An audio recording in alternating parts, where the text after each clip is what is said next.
Hi everyone, this is Ira with the Missoula Public Library's Makerspace. This is the first of a handful of videos that I'm going to be making, going over some of the equipment that we have here in the space that you can utilize once we open back up to the public. Today we're going to be going over the Carvey CNC router machine, which is really good for just kind of various projects where you can cut and carve into different materials like wood, plastics. You can even etch into some softer metals, and even carve a little bit into sort of rock formations. So today's project is just going to be a quick little 5 to 10 minute thing just to kind of get you an idea of how it all works. So stay tuned, kick back, and we'll see how this machine works. Thanks. All right, so here is a little side view of the Carvey. Essentially what it does is it's got this thing called an end mill right here. It kind of looks like a drill bit, but with the drill bit, you just go into a material like this piece of wood and it just goes straight down into the material. With an end mill bit, it's actually made to go into the material and then move along the X and the Y axes. So with the Carvey, you utilize these two guys to take on and off different end mills. We've got different ones. Right now that one is an 1/8 inch bit. We've also got ones like this. So for today's project, we're just going to use a simple 1/8 inch bit. But essentially what this does is, this is the cutter, the software that runs the machine itself. You can import images that you create or that you find online. There's a bunch of different text that you can use as well, and then essentially what's going to happen is this is going to move back and forth as this plunges down into this piece of material and cuts or carves whatever sort of design that you set up in the program. Machine also has these clamps, which basically just helps secure the material down flat so it doesn't pop up when it's being carved. That's also what this clamp does on the side. Once the machine starts cutting it, this little end mill comes over here and hits this little thing to zero itself out to the height of the material so it doesn't go too deep into it. But yeah, that's essentially what this thing looks like.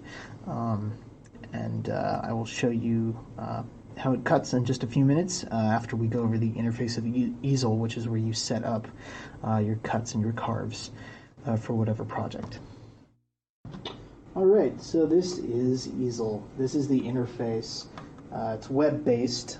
This is what is used in order to create your projects with the Carvey machine. Easel is free, and you can actually access it. You can make your own account, just a basic account, by going to easel.inventables.com. This is our account, of course, but all you got to do, essentially, when you set up a easel account is give them your email address and a username, and you should be good to go. We have the Pro account. Essentially, it's just you get a little bit more functionality and some more bells and whistles, like some extra fonts that you can use. But essentially, this is the web interface that you're going to use when you set up your project for the Carvey. On the left side right here, this is essentially your little project design area. This is where you're going to either insert images, use existing images, add fonts, or text of different sorts onto this area, which then will be simulated as a cut over in this rightmost window right here. So today I'm just going to do kind of a simple project using our MPL logo. So I'm going to use this thing called import function. I'm going to use this little app unique to easel called Image Trace. This is great for if you're an artist and you want to try to cut and carve your own pictures and designs that you make through the material that the Carvey can cut through. This is kind of a perfect example of one of the apps that you can use. So Image Trace is really helpful. It really likes JPEG and PNG files, but they need to be pretty simple and not super complex. So I'll just show you though. So we click on the upload file. I'm going to select files to upload. I'm going to use this MPL logo square. I'm going to upload it. And as you can see, once it loads, you want to play around a little bit with threshold and smoothing. Essentially with threshold and smoothing, this is kind of, it's almost you're playing with the contrast of the image itself to see how it's going to work in the easel interface for your project. So as you can see with my threshold going up, the logo for Missoula Public Library looks a little less choppy. And if I go down to threshold of 1, well, the font looks a little bit larger. So I'm going to play with smoothing though to see how this looks smoothing out. So as you can see with the smoothing tool, it's just kind of smoothed everything out and actually ended up adding rounded edges to the logo. I'm going to bump up our threshold and see what that looks like to 80. Okay, I'm liking that. So this essentially, what you're seeing now, the darker parts right here, this is what's going to be cut out of the material, and the white parts is what's going to be left in the material as the Carvey cuts. You can also invert the image. So if we click that, this will show you, well, it's actually giving me an error for that. We can go over that another time though. Today we're just going to go with the simple image. You also have an option where you can do what's called trace outlines. Click that, it should just trace the outlines of the image itself. So once we kind of like how our image looks, I'm going to click on import. It's going to import it into this workspace. Now I'm going to increase the size of this just by pulling on these little guys. And the first thing I really want to do is essentially group all of these image elements into one element. So when you import images through image trace here in easel, it's going to import all of these as separate little graphics, and we just want to group those just so they're all one design element. So what we can do is just highlight this, we'll go up to the edit, and then we'll go to combine to group them, combine them together. So now they're all one image, so when I move this around, it's all set up as one thing. And first things first, I forgot to go over this, but every time with whatever project you're doing in easel, you're first going to want to set up this material size. So today, my material size is 202 millimeters by 175 with a thickness of 18.35 millimeters. So each time you do a project using the Carvey here in easel, you're going to want to include these material dimensions. I'm using millimeters today because some of the scrap wood that I got, which I think nice enough, Home Resource donated that to us, so thanks to Home Resource. All the little scrap pieces that I got from them, we had them cut up by one of our maintenance guys, and they're all different sizes, so I found that millimeters really work well in terms of getting precise measurements. What you can do though, so here's my measurements right there. You can switch over to inches if you feel more comfortable with inches instead of the metric system, but I'm going to stay with metric today, so I'll click on that. So as you can see, I'm going to have to resize this logo because the material that I'm using today is not, this logo isn't quite big enough. We've got that centered right there, and as you can see right now with this, it's not quite getting all of these letters cut out. That's because, in part because of the bit that we're using. So if I switch my bit from an 1/8 inch bit to a, say, 1/16 inch, click on that, we'll get more definition there. But if we click on simulate, this will tell us how long it's going to take and the tool path, the carve path that it's going to take. It's going to take about 2 hours and 8 minutes to cut all this stuff out. If I switch back over to the 1/8 inch bit that I've got, let's see, click on simulate, it's only going to take about 59 minutes.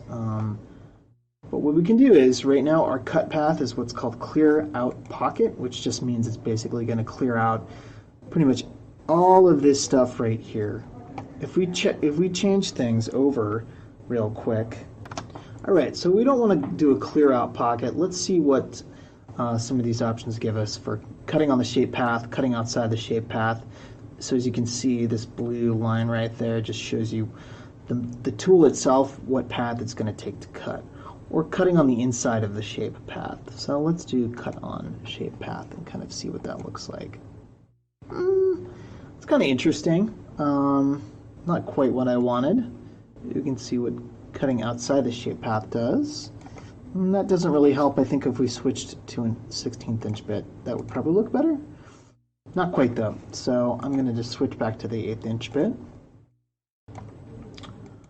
See what this cut outside shape path looks like. It looks a little bit better. I'm not quite happy, so I think what I'll do is go back to clear out of pocket. I think what I might do is just take the cut depth down, which is this tool right here, so you can cut all the way through the material like that. If we tried doing that, that would take about 2 hours and 22 minutes, and the result would be you would basically have all of this cut out, so you wouldn't actually have an intact sign project. So I'm going to go all the way down to 4 millimeters. See how that goes. Click on simulate. It says it's going to take about 29 minutes. I'm going to play around with this guy a little bit and just get it to see if I can fit and cut a little bit better. Or what I can do, it's an option right here, is flip it like this. Design element, let's see.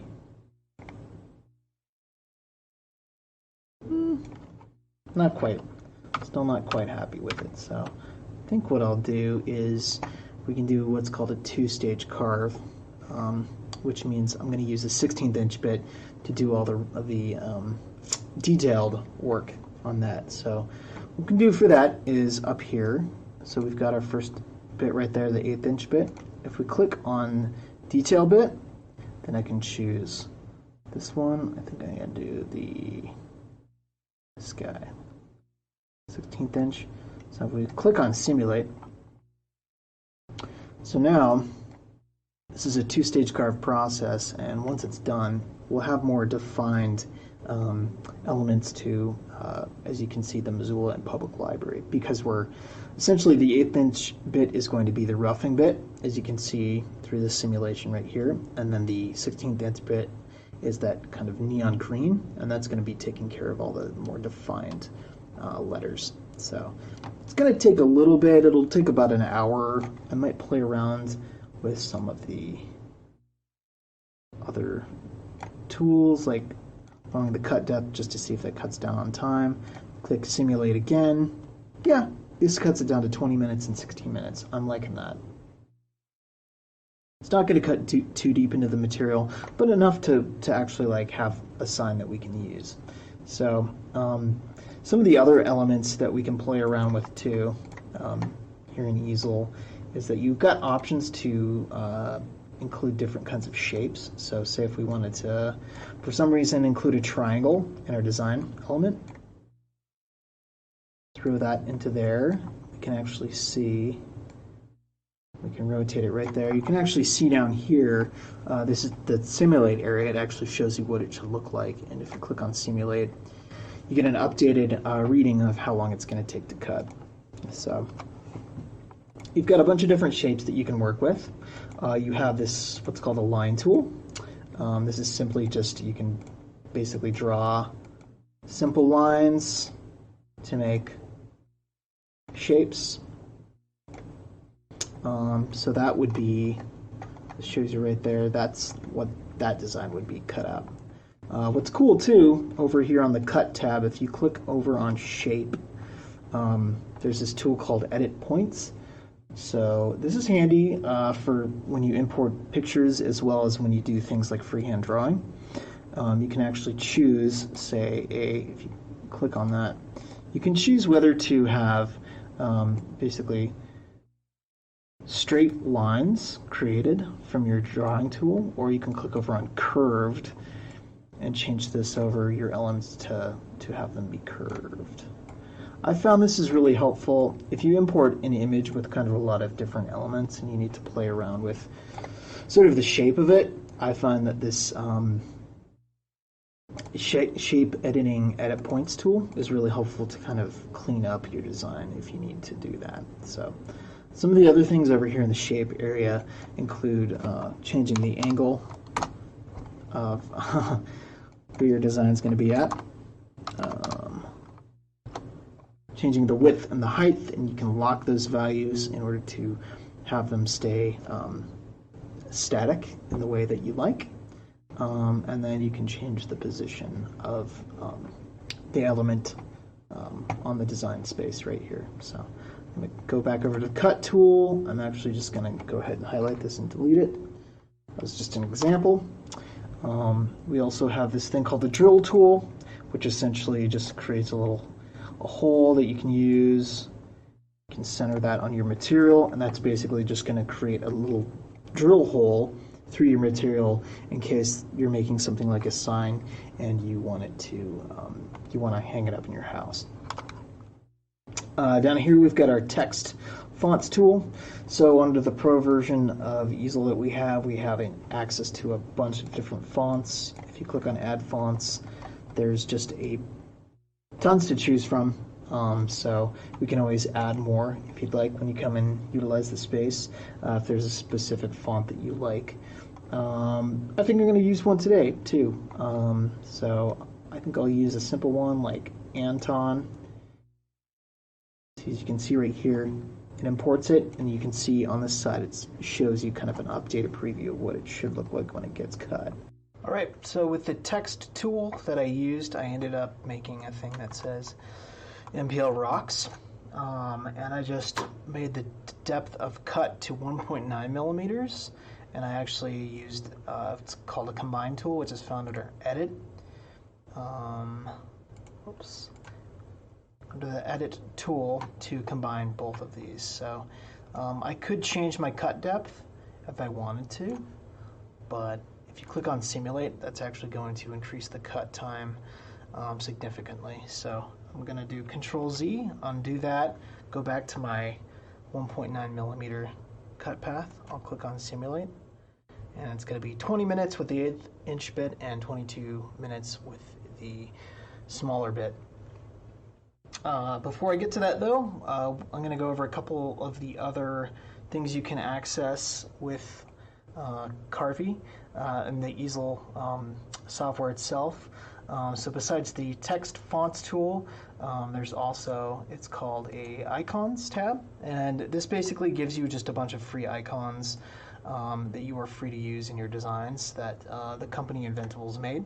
So to insert those, you would just say click on that, and it's going to insert it, as you can see, over the top of your design. So I'm going to get rid of that. But that's pretty fun. There's some fun icons in there to play around with. Then there's your apps tool, which basically this just gives you some extra functionality using Easel with the Carvey. There's just a bunch of different things, like you can set up making a fidget spinner, and it will walk you through the process. You can create a puzzle. You can create a box using several different pieces of wood, and this app will walk you through that. You can add texture to your text. You can do a stamp maker, which I've done before with a patron. It's actually pretty easy and fun to make.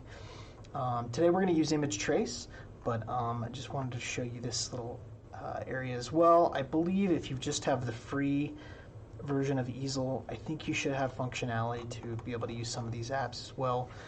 If not, you are certainly welcome once we're open again to come in and use our Pro version of Easel to access the app library. Finally, you've got this import tool. We're going to use image trace, but this is also an area where you can import scalable vector graphics files, like files that you would create in Adobe Illustrator. You can also bring in G-code from certain CAD programs. I'm still trying to get that to kind of work with Easel, so it's still kind of a work in progress getting the G-code files to work within this. But yeah, that's just another extra area. Another area to explore is if you have multiple elements of your design that you want to add. Say you have your first design here, and you want to add another second design for another piece of material. You just click on that, and this gives you another design area with the same parameters up here of your material size. So you also have under here options under the File menu. New, which is just going to create a new design like that.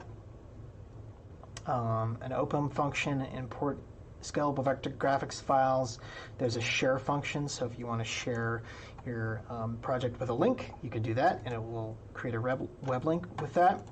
Under the edit tool, there's lots of different things where you can cut, copy, and paste things, select everything, flip things horizontally, vertically.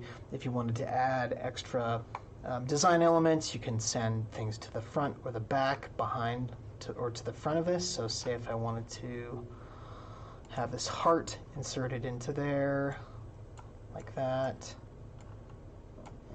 And then I went up to edit and I said, send backward. So that would send it to the back, as you can see over here, of your main design. So that's an option right there. Oops. Get rid of that. Doing Control Z. Yeah, so you've got lots of different options to edit all your design materials here. Centered material is pretty good too, in terms of getting everything centered to the size of your material. Under Machine, when you are designing things in Carvey, in Easel, you want to make sure that you choose Carvey instead of these other machines, because this has a specific size parameters that you can only work with in Easel for the Carvey. So you want to make sure when you're designing to choose Carvey's the machine. You can also go under Help, check out the community forum, help guides, troubleshooting. Community forum is really interesting to kind of poke your head around to see what kind of other projects people are using with the Carvey. And then of course there is a little shop tab. If you click that, that's just going to take you to areas where you can basically purchase things from Inventable. So you don't really need to use that as a free subscriber. But and then, like I went over, here is your measurement tool, material dimensions that you're going to import first. You choose your material type. The material that I put in the machine today, thought it was the closest to birch plywood, so I just chose that. But here's these other materials that you can choose. Where you do your bit size is right there. And then under cut settings, I'm just going with automatic for both of these. This is basically, it's just recommended values from the company for whatever material you use, but you can also change those values if you click on manual, and then you can change those speeds, say like slow down the machine, the feed rate, and the plunge rate, to see if that helps cut things better. So, all right, so when you're happy with all your design elements, and everything looks good on this area, you're ready to carve. So what you want to do then is click on Carve. What it's going to do is basically run you through a few procedural things that you need to click through just to make sure that you've got the right material thickness, to make sure that your material is clamped right onto the workspace area, and make sure it's nice and secure so the material doesn't flip up when it's carving, because if it does do that, you kind of just end up having issues with your carve and having to restart it. So if you click that, click continue, it's going to ask you, do you want to do which pass you want to do first. So we're going to do the roughing pass first, and then after that cut and carve, we're going to do the detail pass. So I'll click on continue. Make sure you got the 1/8 inch straight cut bit, which is on there. Confirm bit size, and then when you're ready, just click carve. So during this section, I ended up turning off the audio of the cut because it was just super loud and not very pleasant to listen to. But as you can see, once the Carvey starts going, it kind of just does its own thing. You've got the end mill cutting into the material, and then it just does it on several passes until you reach the depth of cut that you set initially in the software.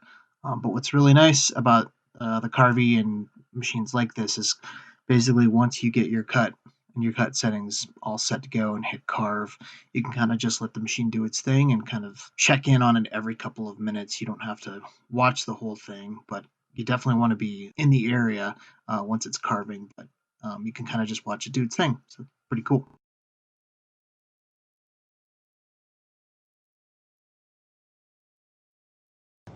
All right, so here is the final product.